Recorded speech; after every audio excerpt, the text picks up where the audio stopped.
Bonjour à tous. En tout cas, merci beaucoup et merci d'être avec nous cet après-midi ici même à Bassin-Labou dans l'émission Zigzag, émission culturelle. L'émission où on va parler aujourd'hui de la religion et de tout ce qui entoure la religion. Et on sait qu'il y a énormément de choses que l'on sait. Par contre, beaucoup de choses qu'on ne sait pas, et c'est pour ça que j'ai avec moi aujourd'hui le pasteur Steve Konda. Bonsoir. Bonsoir Jean-Claude, c'est un plaisir de te retrouver. Merci de nous faire l'honneur d'être avec nous encore une fois. On va parler de choses sérieuses parce que la Bible est sérieuse. La Bible était vraiment un élément de foi et un élément de vérité. Aujourd'hui, on va parler de choses qui sont arrivées sur terre et que quelquefois on ne s'attend pas. C'est des miracles. C'est ça, des guérisons aussi. Des guérisons, des miracles. C'est vrai que la Bible est sérieuse, mais la Bible aussi a un petit second degré, puisqu'il y a des paraboles, il y a des ironies, il y a des métaphores dans la Bible. Et on peut dire que la Bible est humaine. Elle est humaine parce que la Bible, en fait, révèle l'humanisme de Dieu. C'est-à-dire, enlève, en fait, ça veut dire, ça rend le spirituel, ça matérialise le spirituel et ça rend le spirituel physique proche de l'humain. Et c'est même ça la différence avec diverses religions que nous puissions connaître dans le monde, puisque moi j'ai fui autrefois musulman, puisque j'étais catholique très jeune enfant, à 12 ans après j'ai changé de bord, à 15 ans je me suis converti à l'islam, jusqu'à 19 ans où je rencontrais Jésus véritablement, et j'ai pu faire ce lien, ce distinguo entre la religion et la foi.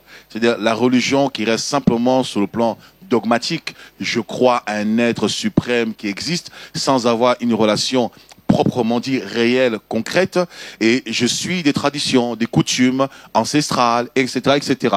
Mais la Bible, en fait, nous révèle la manifestation du Dieu invisible devenu physique, côtoyant les hommes et leur témoignant son amour. Et cela nous permet vraiment d'avoir cette symbiose avec Dieu. Donc Dieu ne devient plus un être abstrait, mais Dieu devient en fait un être réel, concret, palpable dans chacun d'entre nous. Dieu est à notre image, c'est vraiment la Bible qui nous révèle tout ça. Ouais, on peut le dire, Dieu à notre image, dans la mesure où l'homme a été créé à l'image de Dieu. Donc si l'homme a été créé à l'image de Dieu, il y a une part de l'homme dans Dieu, et dans Dieu, il y a la part de l'homme, puisque l'homme est sorti de Dieu. Et dans tout ça, il y a des choses qui sont un petit peu cachées, que l'on ne voit pas tous les jours, c'est-à-dire tous les miracles.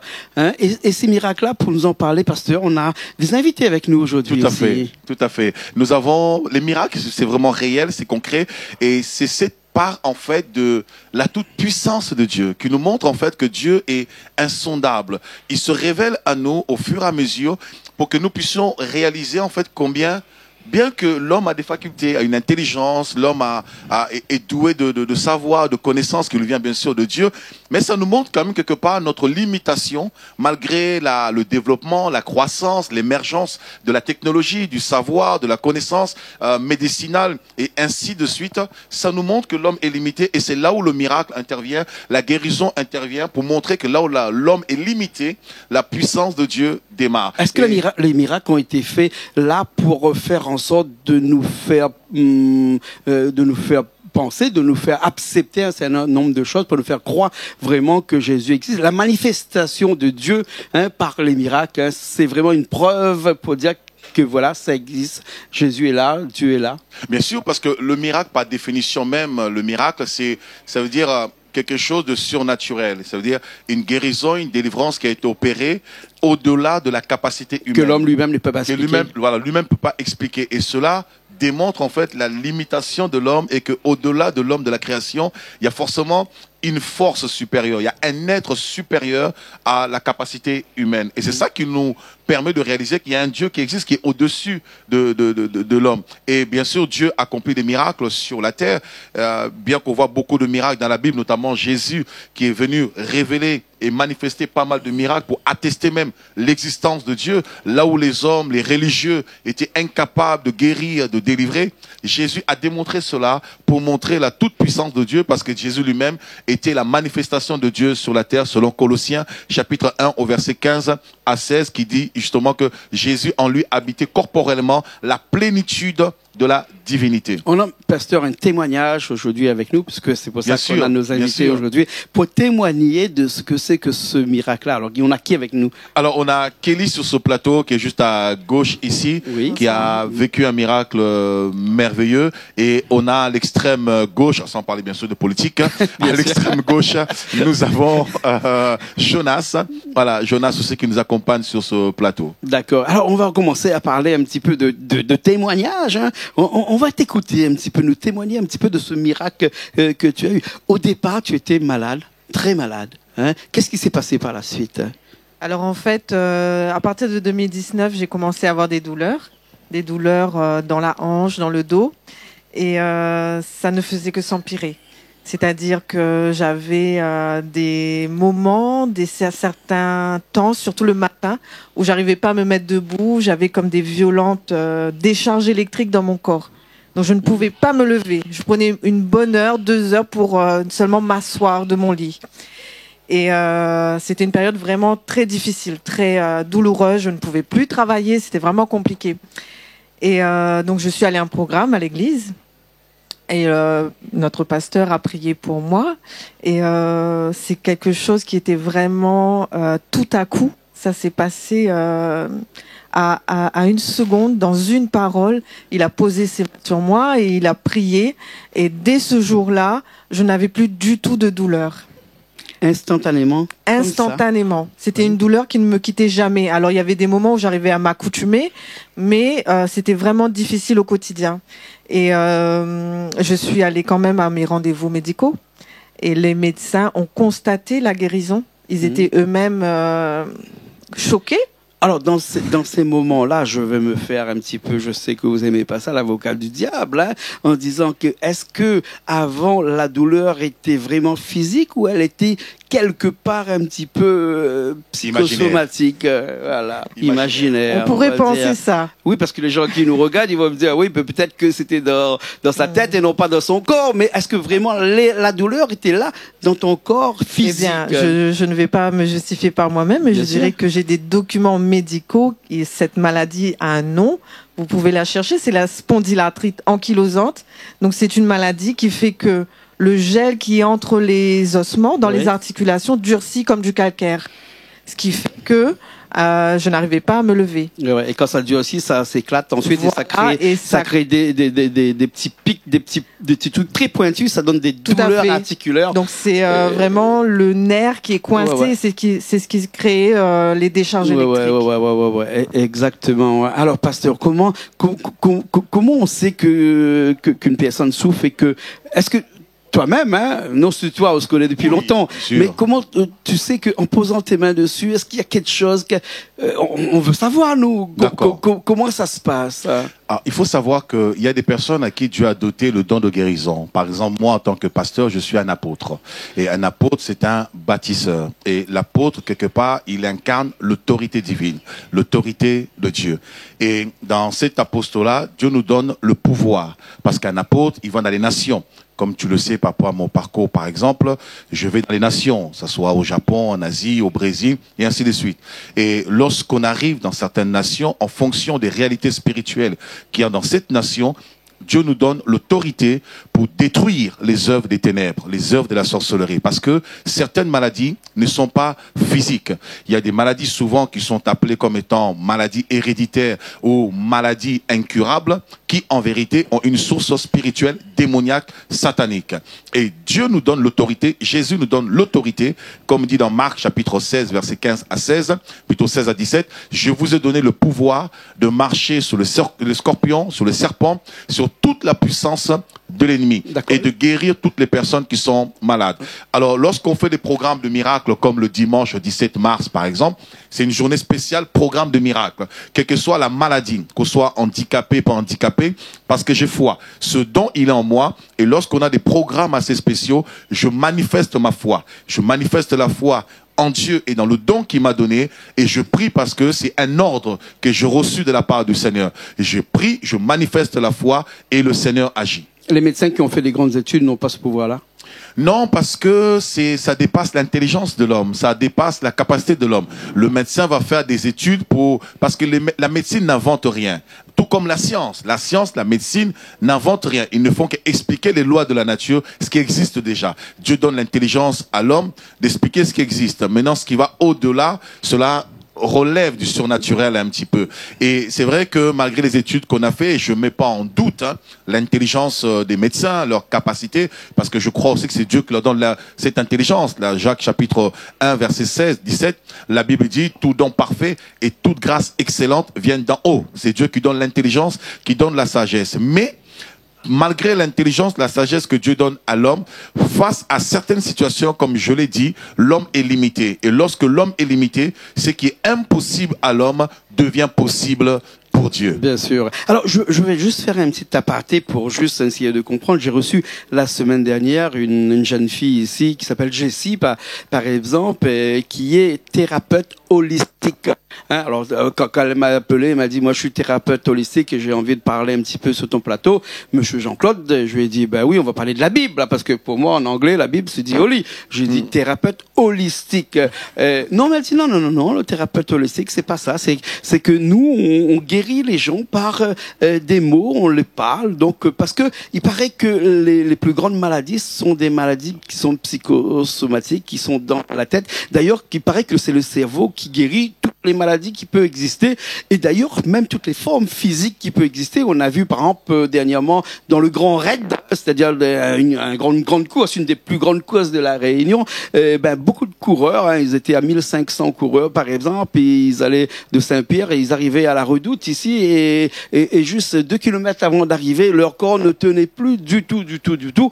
Et donc, eux, moi j'en ai connu quelques-uns qui m'ont dit que nous, on a pris des cours, avec des thérapeutes pour faire en sorte que dans la dernière partie, on oublie notre corps et on pense qu'à notre esprit. C'est notre esprit qui dirige tout. Donc, est-ce que, avec toi, et même ta maladie, tu avais l'impression qu'à un moment donné, en tout cas le jour de cette guérison-là, que c'est ton esprit qui était d'accord avec la guérison et qui a fait que ton corps a guéri? Oui, c'est bon. Est-ce que mon esprit était d'accord avec ce qui s'est passé? Je dirais que j'avais la foi. J'avais foi en Dieu et j'avais l'espérance que Dieu agisse parce que c'était une situation tout simplement insupportable. Mais je dirais que c'est quelque chose de surnaturel. On sait que l'homme physique a aussi un aspect spirituel. Bien sûr. Notre esprit est prédominant, c'est ce que tu viens de dire. Et l'esprit va fortifier le corps. Mais c'est vrai que je dirais que bien sûr, je voulais accepter cette guérison, mais je crois aussi qu'il s'est passé quelque chose de surnaturel. Quelque chose qui dépassait totalement mon entendement, que je ne prévoyais pas de recevoir. Je pense que ce jour-là, j'avais espérance, mais ce qui s'est passé a totalement dépassé mon entendement. Tout ce que j'attendais, c'est arrivé bien au-delà de mes espérances. Vraiment, est-ce que c'est une, comme on dirait en bon latin, condition sine qua non, qui fait que si quelqu'un, on doit le guérir, c'est obligatoirement le fait que la personne veut se guérir? Bien sûr, Jésus a toujours dit, il en sera fait selon ta foi. Et je vais juste rebondir à ce que disait Kelly à l'instant même. Il faut savoir que l'homme est composé de 3 parties. Lorsqu'on parle de l'être, il y a l'esprit, l'âme et le corps. Et ce qui prédomine dans l'homme, c'est l'esprit. L'esprit a une grande influence sur l'âme, les émotions, et sur le corps, sur les actions. D'accord? Donc, qu'on soit avec Dieu, qu'on soit sans Dieu, l'esprit de l'homme a une grande influence sur l'homme. Voilà. Et après, il faut savoir que lorsqu'on parle de l'esprit, on rentre dans le domaine spirituel. Dans le domaine spirituel, vous avez plusieurs types de philosophies. Vous avez des philosophies ésotériques, etc., et ainsi de suite, où on essaie de soigner les gens par du magnétisme, par pas mal de choses. Et ça peut aussi fonctionner, ça peut marcher, parce que derrière ça, il y a des forces, il y a des puissances, mais qui ne sont pas forcément la force ou la puissance de Dieu. Et voilà pourquoi je voulais même prendre un verset dans la Bible, laisser Jonas lire là-dessus. Et je crois personnellement que il y a la volonté, ce qu'on dit souvent, et le pouvoir. On peut avoir la volonté de vouloir être guéri, on peut avoir la volonté de sortir de sa situation, mais on n'a pas le pouvoir, parce que le pouvoir ne nous appartient pas. Le pouvoir, celui qui a le dernier mot sur nos vies, c'est Dieu. Et lorsque nous mettons foi en Dieu, Dieu nous guérit. Voilà pourquoi à chaque fois Jésus, lorsqu'il guérissait quelqu'un, il disait qu'il en soit fait selon ta foi. Il faut aussi que la personne croie. Si je dis, Jean-Claude, je veux te donner, je veux t'offrir un restaurant pour que tu puisses manger.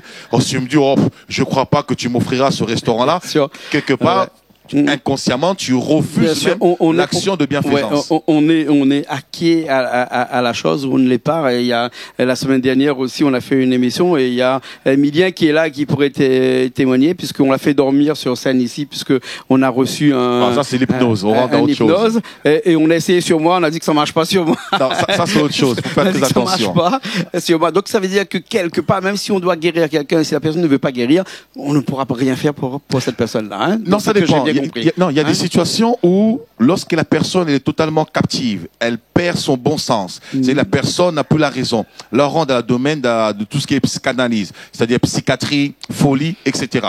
Ce sont des maladies qui touchent en fait au niveau de l'esprit. Oui. Vous voyez, parce qu'on est composé de trois parties. Il y a l'esprit, le corps et l'âme. Il y a des maladies qui touchent le corps. Il y a des maladies qui touchent l'âme au niveau des sentiments, des émotions. Il y a la maladie qui touche l'esprit. Lorsqu'une personne dans une démence totale, cette personne, vous avez beau lui parler, elle ne comprend rien parce qu'elle est liée totalement. Donc, elle a besoin d'une action extérieure. Là, elle n'a pas forcément besoin de s'associer à ma foi. C'est moi qui prends autorité sur la situation pour que la personne soit guérie. On a un exemple dans la Bible, dans Marc, chapitre 5. Jésus arrive dans le territoire de Gadaréens. Et lorsqu'il arrive dans le territoire de Gadara, il va voir un fou qui était lié par des chaînes, qui dormait dans des cimetières, dans des sépulcres. Et quand Jésus le voit, le démoniaque court devant lui, se prosterne et dit, qu'y a-t-il entre toi et nous? Jésus chasse le démon, il sort et le nom de ce démon était Légion, qui veut dire 6000 démons qui possédaient cet homme. Il a été guéri littéralement. Et sinon, on a encore une autre histoire dans Luc chapitre 10. Et là, je demanderai éventuellement si Jonas peut nous faire la lecture dans Luc chapitre 10. Voilà, c'est vraiment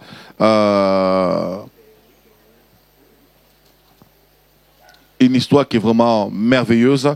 Alors, Jonas, tu peux nous lire cela. Ça sera vraiment merveilleux. Luc, chapitre 10. Tu l'as, Jonas? D'accord. Tu peux lire, Jonas? Allez, vas-y. Je lis tout le chapitre. Oui, à partir du verset... Non, Luc, chapitre 13, excuse-moi. 13, d'accord. Oui. Luc, chapitre 13... à partir du verset 10, c'est-à-dire Luc 10, 13. Luc chapitre 13, le verset 10 à 17. Ok. Luc chapitre 13, verset 10 à 17. Or, il enseignait dans l'une des synagogues en un jour de sabbat. Et voici, il y avait là une femme ayant un esprit d'infirmité depuis 18 ans. Ayant un esprit d'infirmité depuis 18 ans, oui. Et elle était courbée et ne pouvait nullement se redresser. Et Jésus, la voyant, l'appela et lui dit, « Femme, tu es délivrée de ton infirmité. » Et il posa les mains sur elle. Il lui imposa les mains pour qu'elle reçoive la guérison, oui. Et à l'instant, elle fut redressée et glorifiait Dieu. Et le chef de la synagogue, indigné de ce que Jésus avait guéri un jour de sabbat, répondant, dit à la foule, « Il y a 6 jours où il faut travailler. Venez ces jours-là et soyez guéris, et non pas le jour du sabbat. » Le Seigneur donc lui répondit et dit, « Hypocrite, chacun de vous ne détache-t-il pas de la crèche son bœuf ou son âne un jour de sabbat et ne le mène-t-il pas à boire? Et celle-ci est la fille d'Abraham, laquelle Satan avait liée, voici, il y a 18 ans. Ne fallait-il pas la délier de ce lien le jour du sabbat? Et comme il disait ces choses, tous ses adversaires furent couverts de honte, et toute la foule se réjouissait de toutes les choses glorieuses qui étaient faites par lui. Jésus dit, cette femme était liée pendant 18 ans. Il dit bien à cette femme, verset 16. Oh ouais. Et cette femme qui est une fille d'Abraham, descendante d'Abraham, et que Satan tenait liée depuis 18 ans, ne fallait-il pas la délivrer de cette chaîne? La femme était courbée. On voit des personnes dans la rue qui sont courbées, qui marchent comme ça, qui sont courbées, d'autres qui sont bossus. On va dire que c'est une infirmité de... Oui. Médicalement, lorsqu'on n'arrive pas à trouver la racine de certaines maladies, on va pas paraître idiot. Médicalement, on va dire c'est la maladie de... Parce qu'on n'arrive pas... La preuve, pourquoi on a des problèmes de micro? Parce que justement, on aborde une thématique qui libère les esprits. Il nous manque des piles dans le micro. Non, qui libère les âmes. Il y a des piles, c'est sûr. Mais parce qu'on aborde quelque chose de très puissant. Et cette femme elle était infirme, elle était courbée et il fallait qu'elle soit libérée. Donc tout le monde constatait que la femme était malade, mais elle n'avait pas de solution. Elle a pu voir tous les meilleurs médecins de son époque, il n'y avait pas de solution. Et quand Jésus vient, il constate que le problème n'est pas physique, mais la maladie est d'ordre spirituel. Et il dit clairement, Satan avait lié cette femme depuis 18 ans. Voilà combien beaucoup de personnes, malheureusement, subissent leur destinée. Beaucoup de personnes ne vivent pas la vie qu'elles méritaient de vivre. Beaucoup de personnes ne vivent pas le bonheur qu'elles méritent de vivre sur la terre parce que ces personnes se retrouvent liées par Satan, par le diable, dans plusieurs vices. L'addiction à l'alcool, la drogue, la prostitution, la maladie, le célibat, la stérilité, pas mal de choses, en fait, qui au final ne sont pas d'ordre physique, même ça se manifeste physiquement, mais qui sont d'ordre spirituel. Et là, il faut maintenant quelqu'un comme Jésus, quelqu'un qui a reçu le mandat de Jésus, qui a reçu l'autorité de Jésus pour imposer les mains, délivrer la personne de cet esprit. Et on nous précise, en plus, il fallait la délivrer de cette chaîne. Donc ça veut dire qu'il y a des personnes qui physiquement marchent, mais en fait spirituellement sont attachées par des chaînes. Bien sûr, hein, on est lié tout le monde à quelque chose qu'on ne sait pas et toute notre vie on passe notre temps à aller chercher de quoi on est lié. Hein, voilà, tout pasteur. En tout cas, et il y a une solution. Oui. La solution c'est Jésus. Bien sûr. Et si quelqu'un croit en Jésus, la Bible déclare que quiconque croit en Jésus ne sera jamais confus. Et c'est pourquoi je me sers de cette tribune ce soir. Je lance un défi à quiconque ce soir. Et je le fais pour la première fois. Ça fait 4 ans que je passe dans cette émission Zigzag. Je suis à Canal Austral, mais aujourd'hui, je lance un défi. J'aimerais dire à quelqu'un à cet instant, si ton Dieu est mort, je vais te dire que mon Dieu est vivant. J'aimerais dire à quelqu'un, si on te dit, quelle que soit ta maladie, ta situation, qu'il est impossible que tu reçoives la guérison, alors je te mets au défi. Viens essayer mon Dieu, je prierai pour toi, tu recevras ta guérison, ta délivrance. Et nous avons encore un grand témoignage, un monsieur à Saint-André qui a 90 ans, qui pendant 9 ans a été atteint d'AVC, paralysé, en chaise roulante, il ne parlait plus, il n'avait plus l'aptitude de ses membres. Et ne pouvant pas venir à l'église, sa fille est venue avec sa photo, et ayant prié sur la photo, le monsieur à la maison, il s'est levé de ce fauteuil roulant, il a 91 ans et il parle de façon audible, clairement. Et c'est que je dis, nous avons les preuves, nous avons les vidéos, nous avons les photos, nous avons tout, nous avons l'avant et nous avons l'après. C'est pour vous dire, quel que soit votre âge, il est encore possible de vivre une vie meilleure et d'avoir de l'espérance. D'accord. En tout cas, merci beaucoup, pasteur. On sait qu'une chose aujourd'hui, mais on le savait avant, mais on le répète encore, que Jésus, par exemple, est la clé de la guérison et Jésus est aussi la clé de la vérité et Jésus est la clé du bonheur. Jésus est la clé passe-partout. Tout à fait. Passe-partout, qui ouvre toutes les serrures. Passe-partout dans Fort Boyard. Toutes les serrures, exactement. Merci beaucoup Jonas, merci beaucoup Kelly, merci beaucoup pasteur. C'était un plaisir de vous avoir ici avec nous aujourd'hui. Merci Richard qui était à la technique aujourd'hui avec nous comme d'habitude. Nous on reviendra la prochaine fois pour parler d'autres sujets. Avec joie. Hein, et tout ce sujet-là vont nous permettre de croire, puisque il faut croire, parce que serait notre vie si on ne croit pas? Hein, c'est une barrière, la croyance, c'est une barrière qui empêche nous tous de tomber dans le précipice, de sombrer dans le précipice. En tout cas, merci beaucoup, merci à tous. Et nous, on se retrouve la prochaine fois dans une nouvelle émission Zigzag sur Canal Austral, bien sûr. Allez, à la semaine prochaine. Merci à tous.